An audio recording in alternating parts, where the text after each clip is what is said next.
Welcome back to our channel commerce concept building. अब कैसे आप सब? आई होप आप सब एकदम अच्छे होंगे, एकदम बढ़िया होंगे। कल की क्लास में मैंने आपको मार्केट सेगमेंटेशन और प्रोडक्ट डिफरेंशिएशन में डिफरेंस बताया था क्या होता है। आज की क्लास में थोड़े से ही टॉपिक बचे हैं, फिर हमारा मार्केट सेगमेंटेशन का जो कंसेप्ट है, जो टॉपिक है, वो कंप्लीट होने वाला है। मुझे लग रहा है 2 दिन में हो जाएगा ये। तो फिर स्टार्ट करते हैं आज की क्लास। आज का जो पहला टॉपिक है, ध्यान से सुनिएगा। Advantages and importance of market segmentation. मैंने आपको सब कुछ बता दिया, मार्केट सेगमेंटेशन क्या होता है, क्यों होता है, क्या क्या चीजें होती हैं। अब जो नेक्स्ट टॉपिक है वो है आपका advantage and importance of market segmentation. इसका सिर्फ मैं आपको सिर्फ पॉइंट्स रीड करूंगी, अंदर का कुछ नहीं बताऊंगी, क्योंकि अब आप खुद से ही ये सब कुछ करोगे, ठीक है ना। पॉइंट बता के मैं हिंट दे दूंगी आपको, और आपको कोशिश करने इनसे भी अलग पॉइंट्स बनाने की, इनके अंदर के मैटर को बनाने की, जब भी आपकी ठीक वे में लर्निंग होगी, ठीक है ना। तो फिर स्टार्ट करते हैं आज की video. Advantages advantages and importance, इन दोनों ने कह रही हूँ, इन लोगों ने दोनों टॉपिक को मर्ज कर दिया है। Importance of market segmentation, market segmentation, ठीक है। कौन कौन सी एडवांटेजेस होते हैं, कौन कौन से इंपॉर्टेंस होते हैं मार्केट सेगमेंटेशन में। पहले जो पॉइंट है, मैं सिर्फ बोल रही हूँ, पहला जो पॉइंट है वो इन लोगों ने बताया, knowledge of marketing opportunities. Knowledge of marketing opportunities, आप लोगों को नॉलेज होती है, नॉलेज बिल्ड होती है कि हम कौन कौन सी, हमारे पास कौन कौन सी मार्केट की अपॉर्चुनिटीज हैं। अब आपको ये कंसेप्ट, ये पॉइंट्स खुद से समझने हैं, ठीक है ना। अगर कोई डाउट आएगा तो फिर आप मुझे कमेंट सेक्शन में पूछ सकते हैं इसके रिगार्डिंग ही, ठीक है। सेकेंड है आपका adopting effective marketing programs. Adopting effective marketing program, second point की जो बात कर रहे हैं। अब हम क्या कर सकते हैं, मार्केट सेगमेंटेशन की हेल्प से हम अच्छी मार्केटिंग प्रोग्राम को अडॉप्ट कर सकते हैं, इस्तेमाल कर सकते हैं। थर्ड है आपका proper allocation of resources. Allocation मतलब क्या होता है, यूज करना। अब हम प्रॉपरली यूज कर सकते हैं अपने रिसोर्सेज को, कोई वेस्टेज नहीं होगी, क्योंकि हमें पता है क्या करना है, कैसे करना है। फोर्थ है आपका better assessment of the competition. अब हमें ये पता चल जाएगा कि हमारा कंपटीशन किसके साथ है, किन लोगों के साथ हमें कॉम्पीट करना है, और हमारे जो कॉम्पिटिटर्स है उनकी वीकनेस क्या, उनकी स्ट्रेंथ क्या। देखिए, मैंने आपको कंसेप्ट बता दिया मार्केट सेगमेंटेशन क्या होता है, इतने दिन से मैं वही पढ़ा रही हूँ और कोई बात रिपीट कर रही हूँ, तो अब आप ये सब कुछ खुद से करोगे। फिफ्थ है आपका नॉलेज ऑफ कस्टमर नीड्स। आपको कस्टमर की नीड्स, टेस्ट की नॉलेज होगी। सिक्स्थ है आपका एडजस्टमेंट इन प्रोडक्ट्स। आप कस्टमर के अकॉर्डिंग के हिसाब से एडजस्ट करोगे अपने प्रोडक्ट को, अपने प्रोडक्ट में चेंजेस लाओगे as per the market segmentation. फिर आपका इफेक्टिव एडवर्टाइजिंग अपील। अब आप यहाँ पे अच्छे अच्छे एडवर्टाइजिंग टूल्स यूज करोगे, अट्रैक्टिव टूल्स यूज करोगे। एट्थ है एनहांसेस मार्केटिंग एफिशिएंसी। अब आप अपनी जो आप मार्केटिंग एक्टिविटीज कर रहे हो उसको बहुत इफेक्टिव बनाओगे, बात वही है, उसको थोड़ा बढ़ाओगे, उसको इफेक्टिव बनाओगे। इंक्रीज इन सेल्स वॉल्यूम, आपके सेल्स वॉल्यूम भी इंक्रीज होगी, क्यों होगी वो आपको पता है। बेनिफिट टू द कंज्यूमर, बहुत सारे तरह के बेनिफिट मार्केट सेगमेंट के थ्रू अब कंज्यूमर को मिलेंगे। डिफरेंट डिफरेंट प्रोडक्ट्स मिलेंगे, डिफरेंट डिफरेंट स्टाइल्स में मिलेंगे, सारी चीजें। आई होप आपको इंपॉर्टेंस और एडवांटेजेस समझ में आई हो। थोड़ी थोड़ी सी मैंने बोल के भी आपको समझा दिया, वैसे मैंने सोचा था सिर्फ आज मैं पॉइंट रीड करूंगी, लेकिन फिर भी मैंने आपको बता दिया। अब देखिए, एक और टॉपिक है जो मेरे पास बुक है, वहां पे इन लोगों ने एक और टॉपिक मेंशन कर रखा है, कुछ एग्जांपल्स दे रखे हैं सेगमेंटेशन के। 4 एग्जांपल्स हैं, मैं आपको बताती हूँ। 4 में से मैं बस आपको एक ही एक्सप्लेन करके बताऊंगी, सिर्फ मैं आपको हिंट दे रही हूँ थोड़ा सा, और आपको अच्छे से समझ में आ जाएगा मार्केट सेगमेंटेशन इस एग्जांपल से। 4 एग्जांपल है, एक मैं समझा रही हूँ, 3 आप खुद से करेंगे, ठीक है। Example of market segmentation, examples of MS लिख दिया मैंने, मार्केट सेगमेंटेशन। ठीक है, पहला है आपका टेलीविजन, टेलीविजन मार्केट लिख रही हूँ इधर में। ठीक है जी, टेलीविजन मार्केट। सेकंड है आपका ऑटोमोबाइल्स, ऑटोमोबाइल्स।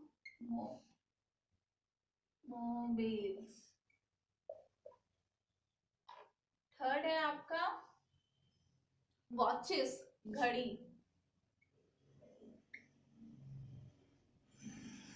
ये बस मैं आपको बता रही हूँ, वैसे मैंने कल को तो मैं ये सोच रही थी यार टॉपिक में स्किप कर दूंगी, आपको बताऊंगी, फिर भी मैं आपको बता देती हूँ। और फिर आपकी बैंकिंग सर्विस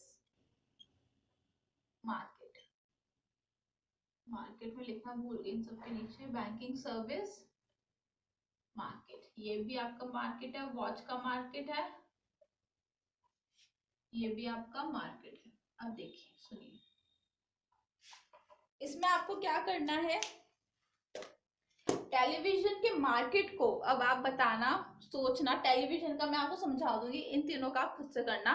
अब हम जितने भी मार्केट मैंने इधर लिखे हैं, इन मार्केट को हम किस किस बेसिस पे सेगमेंट कर सकते हैं।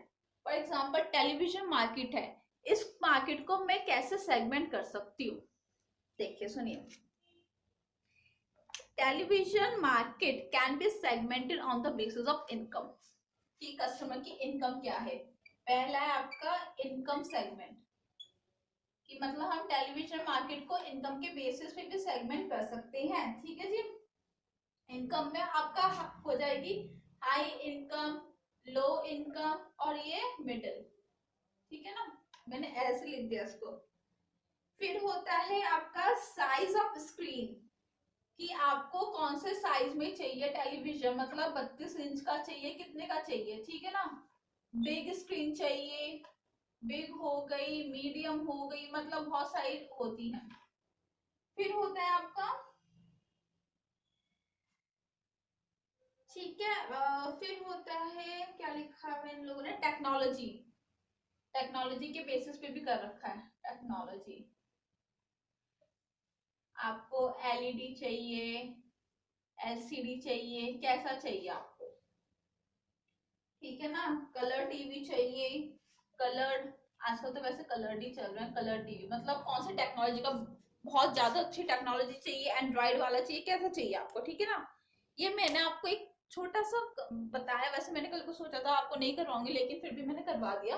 अब इन सब मार्केट को आपको डिवाइड करना। ऑटोमोबाइल का मतलब क्या होता है, हमारे जो व्हीकल्स हम जो यूज करते हैं, कार होगी, स्कूटी हो गई, और बहुत सारी चीजें होती हैं, साइकिल हो गई, ये सारी चीजें। वॉचेस मार्केट, जो घड़ियों का बाजार को हम कैसे उसको सेगमेंट कर सकते हैं, इनकम के बेसिस पे हो सकता है, और आपका लोगों की नीड्स कैसी है उसके बेसिस पे हो सकता है, साइजेस के बेसिस पे हो सकता है। ठीक है ना, वॉल की चाहिए, कैसी चाहिए उन्हें। और फिर आपका बैंकिंग सर्विसेज मार्केट, बैंकिंग मतलब कि आपके जो बैंक है, बैंक सेक्टर जो है, बैंकिंग सेक्टर है, उसकी सर्विसेज को, उस मार्केट को, उनकी सर्विसेज को हम कैसे सेगमेंट कर सकते हैं। इसका मैं आपको बता देती हूँ, बैंकिंग में क्या होगा, पढ़ के ही मैं आपको बताई दो। Primary activity of bank is to deposit the money of the public and to refund it according to the market. देखो, जो प्राइमरी फंक्शन है बैंक का, वो ये है कि वो लोगों से पैसा लेता है। क्यों लेता है लोगों से, वो मतलब वो पैसा क्यों ले रहा है, वो उनकी सेविंग कर रहा है बैंक में। ठीक है ना, आप बैंक को, मैंने आपके बैंक में अकाउंट खोल दिया, मैं आपको पैसा दे रही हूँ अपना, और आपकी रिस्पॉन्सिबिलिटी, आप उसको संभाल के रखेंगे। ठीक है ना, मैं अपने पैसे को आपके बैंक में डिपॉजिट कर रही हूँ। ठीक है ना, और फिर इसके बदले में क्या होता है, the bank gives interest on the money deposited. अब जो मैंने पैसा डिपॉजिट किया उस पर जब भी मैं वो पैसा रिफंड करूंगी, आप मुझे उस पैसे का थोड़ा एडवांस पैसा, थोड़ा एडिशनल पैसा भी दोगे एज अ इंटरेस्ट। ठीक है, और and charge interest on the money given as loan. और अगर मैं आपसे कोई लोन ले रही हूँ, डिपॉजिट से हटके अगर मैं आपसे कोई लोन ले रही हूँ, आप उस लोन पे मुझसे इंटरेस्ट लोगे। ठीक है, तो bank accept deposit on various account such as current account. बहुत सारे तरह के अकाउंट्स होते हैं बैंक्स में, जिसमें हम अपने डिपॉजिट कर सकते हैं, पैसा जमा कर सकते हैं। Current account, saving account, fix deposit account, pension account, provident fund account, short term loans account, बहुत सारे होते हैं. A bank should take into a account sorry a bank should take into account the things that inspire the public more for deposit of their money with it which determine the marketing strategy. देखिए, इसमें इन लोगों ने कोई ऐसा segmentation का नहीं बता रखा कि आपको कैसे सेगमेंट करना, लेकिन इन लोगों ने मेन बता रखा है कि आपको इस तरह से अपने जो काम को जो बैंकिंग सर्विस है उसको इस तरह से सेगमेंट करना है कि लोग ज्यादा से ज्यादा अट्रैक्ट हो कि वो आपके बैंक में डिपॉजिट करें. ठीक है ना. उनको आपको एक तरह से मोटिवेट करना है कि सेविंग बहुत ज्यादा जरूरी है, उन लोगों को अपनी साइड अट्रैक्ट करना आपको. ठीक है. तो बस इसमें तो यही है, ये मैंने आपको बता दिया. अब जो आता है दूसरा टॉपिक वो है आपका प्रोडक्ट पोजिशनिंग. ये मैंने आपको पहले भी पढ़ा रखा है, एक पॉइंट में आया था प्रोडक्ट पोजिशनिंग. तो मैं अभी आपको इसको फुल फ्लैश में समझा देती हूँ होता क्या. और मैंने आपको पहले भी कहा था कि अभी हम आगे वाली क्लासेस में प्रोडक्ट पोजिशनिंग भी पढ़ेंगे, तो आज मैं ये आपको पढ़ा रही हूँ प्रोडक्ट पोजिशनिंग कि प्रोडक्ट पोजिशनिंग क्या होती है.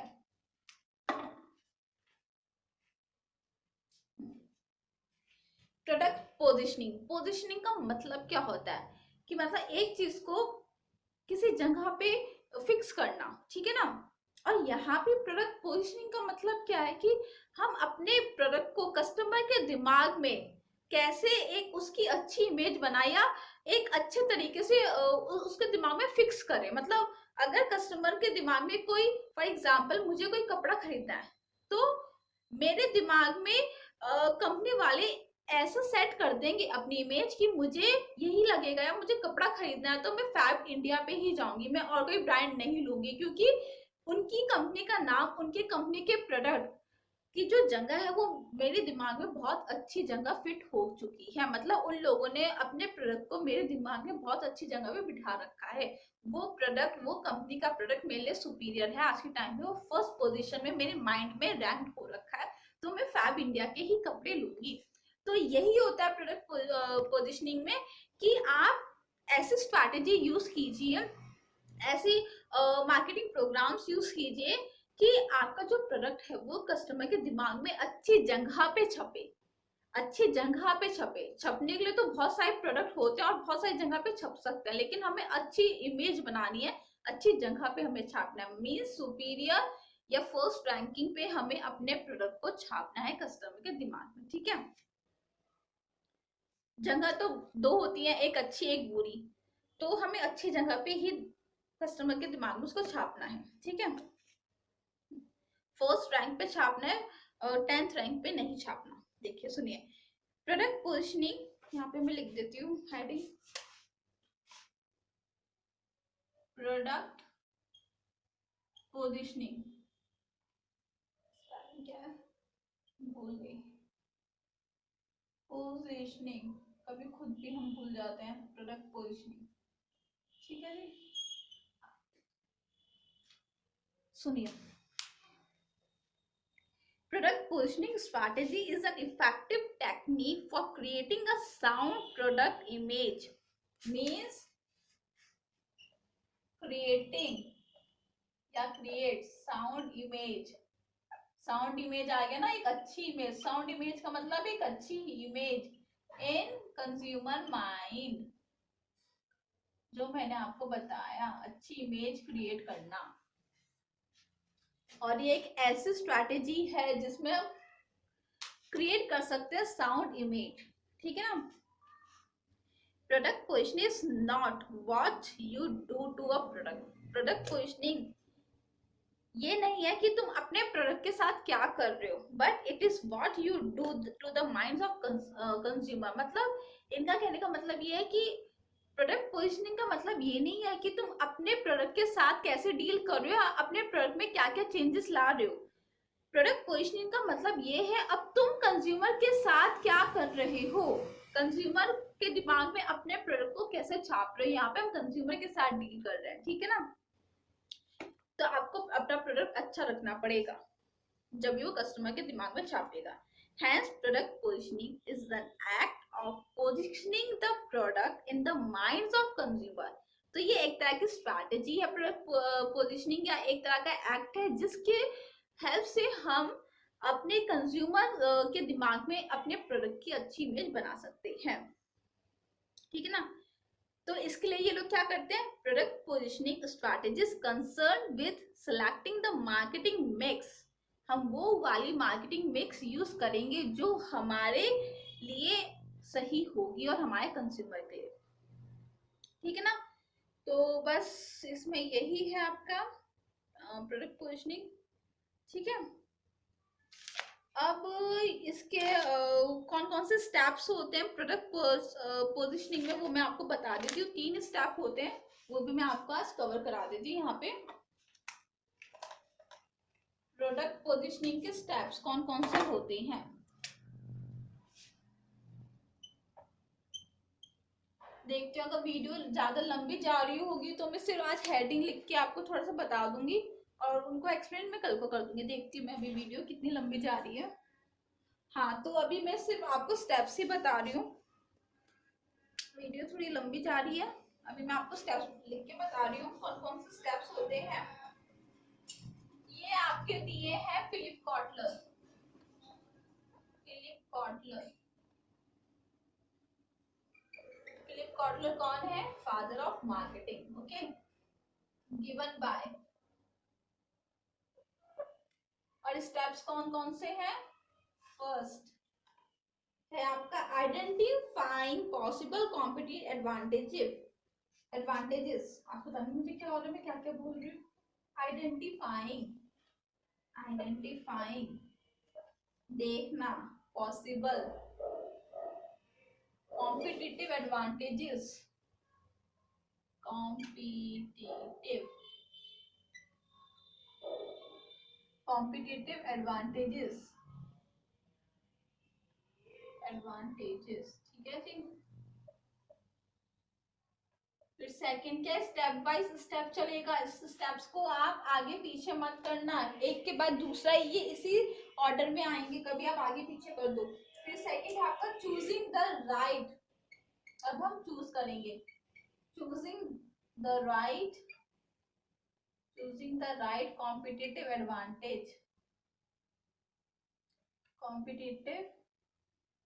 एडवांटेजेस, ठीक है।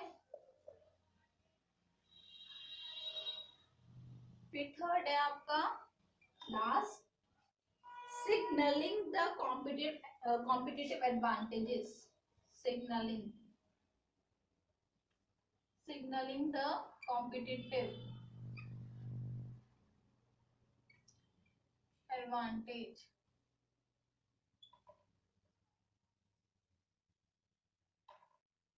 देखिए थोड़ा सा बस मैं आपको समझा देती हूँ। पहला स्टेप है आइडेंटिफाई करना कौन सी पॉसिबल कॉम्पिटिटिव एडवांटेज है। मींस कि हम ये देखेंगे जो हमारा कॉम्पिटिटर है उसकी क्या वीकनेस है, उसकी वीकनेस हमारी एडवांटेज होगी। तो हम यहाँ पे पहले यही देखेंगे कि कितनी हमें एडवांटेजेस मिल रही हैं। सेकेंड, फिर हम सही एडवांटेजेस को चूज करेंगे। फॉर एग्जांपल मेरी कॉम्पिटिटर की 4-5 वीकनेस और वो मेरी एडवांटेज बन गई, तो 5 एडवांटेज मुझे मिल रही है, लेकिन मैं 5 एडवांटेजेस में कुछ एडवांटेज या तो एक या दो से ज्यादा नहीं बढ़ूंगी, या तो दो सेलेक्ट करूंगी, लेकिन चूज करना, उनको सेलेक्ट करना अच्छी एडवांटेज। फिर आपका सिग्नलिंग द कॉम्पिटिटिव एडवांटेज, अब हम उसको अप्लाई करेंगे, इम्प्लीमेंट करेंगे उस एडवांटेजेस को और उसका पूरा एक तरह से बेनिफिट उठाएंगे, ठीक है।